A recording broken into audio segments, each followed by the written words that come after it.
Hello, everybody. Welcome to today's session. My name is Sandras Phiri. I'm the CEO and founder of Pranary. Pranary is your platform for business and personal growth. And I am a business and life strategist. My background is computer science. I've worked I've started businesses in education, entertainment. I've worked in mobile payments, in finance, and as well as unit trust.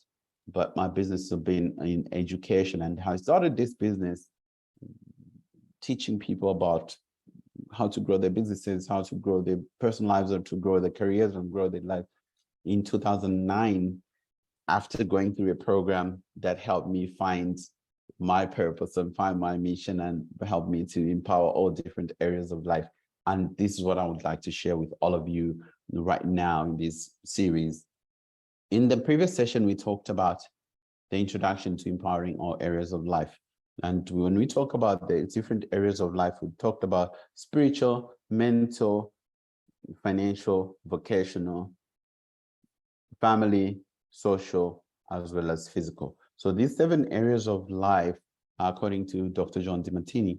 And when we are empowered in these 7 areas of life, we don't get overpowered and we live a more fulfilled life. And also, when we're empowered, the more empowered in the areas and more balanced we are in empowerment in different areas of life, the more likely we attract people who are equally empowered in all the different areas of life. But most importantly, it helps us to get things done, to leave an impact, to leave a legacy, to live a more meaningful life. And today we are going to talk about the first area of life and go a little deeper into that, which is spiritual.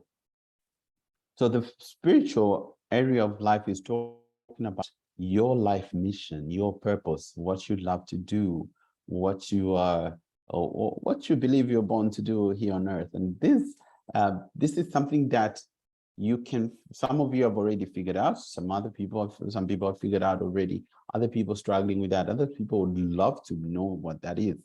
And most of the times it feels like it's a luxury. Like everybody else needs to just do what they have to do on duty. Then those of few who are privileged can do what they love and follow the mission and the purpose. And some people actually get frustrated, like, do we all have to have a purpose? Does everybody need to do that? The answer is that everybody has got a purpose, right? And then what usually happens is that we are sometimes afraid to just uncover our purpose, or to follow our purpose, or follow our mission, and to live a congruent according to our spiritual mission. And spiritual mission in this case, we're not talking about religion or any of that. We're talking about your reason for being, why you're here on earth. And again, regardless of religion, okay? Regardless of religion and regardless of your spiritual beliefs, whether you believe in God or not, it does not matter. What gives you meaning and what you love to do? And why is this important? This is important because when you are living empowered according to your, what you consider important to your highest value, you are more impactful and you are considered a leader in that area. Okay, so my purpose, I believe, is to inspire and educate. Okay, that's something that I just do. That's something that I do, and for me, I don't need motivation for that. And similarly, when you know what you really love to do and you just do that, you don't need motivation for that. For the other things that you don't want to do, you need motivation. You need people to incentivize you. You need people to inspire you, to educate you, to pay you, to give you incentives to follow that. Okay? So the importance of this is that the more you live according to what's important to you, to your highest values, your hierarchy of values, the more impactful you will be, but most importantly, the more fulfilled you will be. So if I have to borrow from Christianity, it's like your purpose would be what is referred to as the kingdom of God. So seek ye first the kingdom of God and His righteousness, and all that, everything else you added unto you. Okay, I remember this because I went to seminary. All right, but in other places, we're talking about, in other religions, other spiritualities, it's just talking about your purpose. Like, what's your purpose? What's your mission? And people like Napoleon Hill talk about chief aim. And the Japanese have got the term called ikigai. And your ikigai is your reason for being. In French is raison d'être. I hope I said it correctly. French people correct me. Okay? That's your purpose, your reason for being. And we sometimes struggle to get empowered in this area of life because of fear. So we're going to tackle one of the 7 fears today, and that fear is spiritual fear. You guessed it. How did you know? Right. There's a spiritual fear. Spiritual fear is fear of offending God or a religion or a spiritual being or a religious leader. Okay? And a lot of people are afraid to pursue their mission and what they really want to do, whether it's career or business, because of spiritual fear. And they'll say, I'd love to do this, but my rabbi wouldn't allow, my mom wouldn't allow, my priest wouldn't allow, my pastor wouldn't allow, or my religious parents wouldn't allow, or my whatever you believe in wouldn't allow. Okay. And then other people have overcome their fear and they have created businesses that other people would be wondering, like, how would you set up a business in that field? And you're so successful, right? But you get over their fears. So how do you get over that fear? One way of getting over that fear, spiritual fear, is to think about, if you are really looking at if you look at the history of all the different religions, the people that set up religions, or the religions that set up after, were not afraid. Okay? The people that have got religions after them or based on them, their teaching, were actually, according to their time, considered rebels. That they were rebelling. They said, I'm not going to follow this. Okay. So if you talk about Christianity at the time, there was the prevailing religion at that time there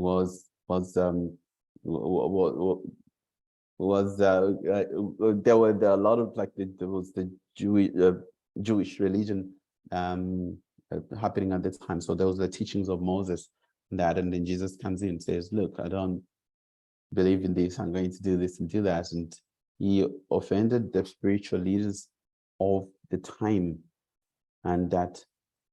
but because of that, he became an authority. And it was the same thing for Moses as well. He said, look, this is not the right way to do this.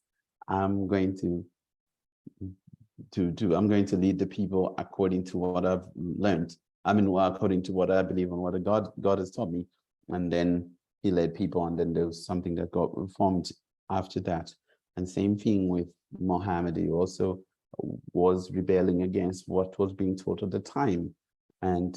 But for people would say, like, rebelling, but other times saying, no, I don't believe this. This is the way it is. Same thing with Buddha. He was a prince, and he didn't agree with the way people lived at the time. And then he said, look, I'm going to do this. This is what I believe. And then he left to go and follow what he really believed in. And because of that, he became an authority. And it's the same thing, like, now using Christianity, that you look through the people that you look up to, whether it's when you look up to your pastors, right? Your pastor broke away from his other pastor of the church leader, and then says, look, I'm going to set up my own thing. And then, like, whoa, look at what they're doing now. And then sometimes you are afraid, you can't question them, but the person that you are following was not afraid, and they questioned the other authority, and they're questioning all of that. So I just would like you to think about all of this and think about, what do you believe and what's holding you back, and are the beliefs that you got pushing you forward and holding you back, right? And with all of that, you will find what is true to you. And because you get over that fear, you become an authority. And then you lead people according to what you believe, but also, most importantly, you lead a life that is fulfilling to you and true to you. So here I'm not saying be rebels, or just don't follow this, don't follow that, or don't follow religion or your pastor, or all of that. I'm just saying, be aware that you have also the same essence in you that would enable you to follow what you truly believe, okay, and to do what you really love to do and to make an impact. And in all of this, we're talking about finding what you love, finding your purpose, your mission, and that needs to be of use to people. So your mission can be providing the best food to people in your community, or best food in the country, or to our continent or the world. Or it could be to raise amazing children. And it could be to be the best customer care person for your company. And that, again, it doesn't have to be like permanent. It keeps evolving over time. Or you could say, like, my mission is to transform education, or to protect the planet, or to protect the oceans. Whatever it is for you, look deep. And there's a process on how to do that. So step one for that is just really find out, what do you love? Okay, what does your life demonstrate that you love? So you can do, there's one process. You can do the value determination, or just look around you, like, what are the things you just do, you love doing, you spend time on, you spend money on, you talk about, and you get energized doing, right? Then that's number one. What do you love? Then number two, what are you good at? So looking at your training as well as what people say. Sometimes we just look at training, but also, what do people say we're good at? And the things we're good at, a lot of times we take for granted. It's like, you're really good, you inspire people, and you don't know that you do. Or you're really good at speaking and teaching people, you break down things, they become clear. Whatever it is for you, then write that down. That would be what you're good at. Then the third thing is, what does the world need? So how can you be of service to the world, to people, to other people? That's then is like looking at, what does the world need? And then after what does the world need, the fourth piece is, what would people pay for? What can you get paid for? And these four circles, when you put them together, you put them together in the intersection sets. The intersection for the four would be your ikigai, your reason for being. So you're doing what you love and you're good at it. It's you're serving people at the same time, and people are paying you for it. That would be your mission. Okay. So this can take a short space of time to figure out, or it could take a very long time. But why it matters that you should take time to do this is that a lot of times people go through life hoping that they'll be fulfilled, they'll be happy, things will change later on in life, and just thinking, this career will make me take care of this, buy a house, buy a car, and then set up a business, or I'll set up a business, make a lot of money, then I'll get married or have children, then my kids go to school, then I'll be happy, I'll be fulfilled. And a lot of times there's also people then climb a ladder, like corporate ladder. You're working through the ranks and then you get to the top. So say that the disappointing thing is that you climb a ladder and you get to the top and you realize that the ladder is leaning against the wrong wall. Okay? Very, very, very, very frustrating, because now you have to change at that point. Then you want to start climbing a different ladder. And a lot of people also want to do what they love after retirement.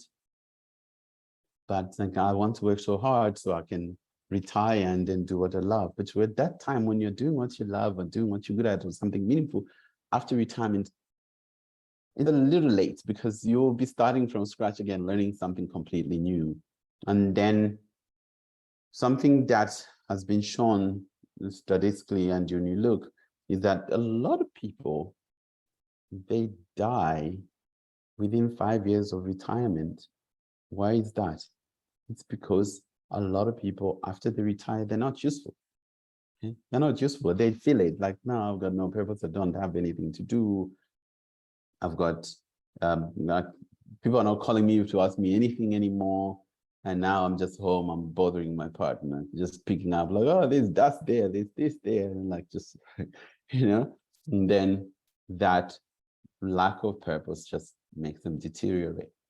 Okay, so purpose is actually a driver for life and gives vitality and I like also to encourage you to take time to plan your life. Like, take time to figure out what you love and what you're good at and what the world is and what you can get paid for. Some of you are already doing that, and some of you need to figure that out. But most importantly, it's doing what people value as well as what people will pay you for. So a lot of people spend more time planning the weekend than they do planning their lives. Okay? It's important to take some time to plan out your life. And when you plan your life, it doesn't mean that everything will work out the way you plan, but it makes a difference, because when you have a plan, you'll be able to talk to people about what you want to do, as well as other people can refer you to the opportunities that support your plan. So take time. Okay. I believe that life is like a weekend. If you don't have a plan for it, you'll be in other people's plans. Okay. What are you doing this weekend? Nothing. Okay. Can you come and join us and do this? Same thing. What's your plan for life? Oh, nothing. Okay. Can you come and do this? Okay. You take time to plan your life, to go through this process and start adding value, and you will live a meaningful, impactful, joyful life, compared to if you're just doing things that have no meaning for you. You're frustrated.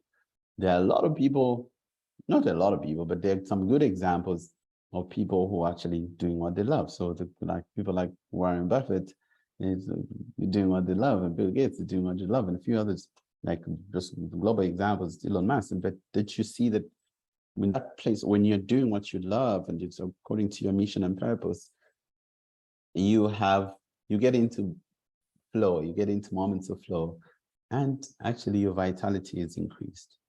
So Warren Buffett says, I tap dance to work every day. He's in his 80s, so towards his 90s now, but still working. And as opposed to, I am doing this in order to stop. Okay. So in your life, whether you have a job or as an entrepreneur, how is that congruent to what you really believe? Okay. That would be my question for you. How is that congruent to what you believe? And what can you do to help you get closer to living a more meaningful life? And you will find that when you're living this meaningful life, it's got very little to do with having a lot of money. A lot of people are super fulfilled. They don't have a lot of money, but they're fulfilled because they're doing something meaningful. Because you will find that at the beginning, money is a motivator. Research according to Daniel Kahneman said after about $75,000 in the USA, that money stops being a motivator.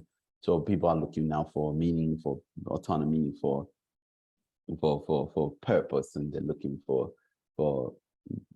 things that they can control and add to other people's lives.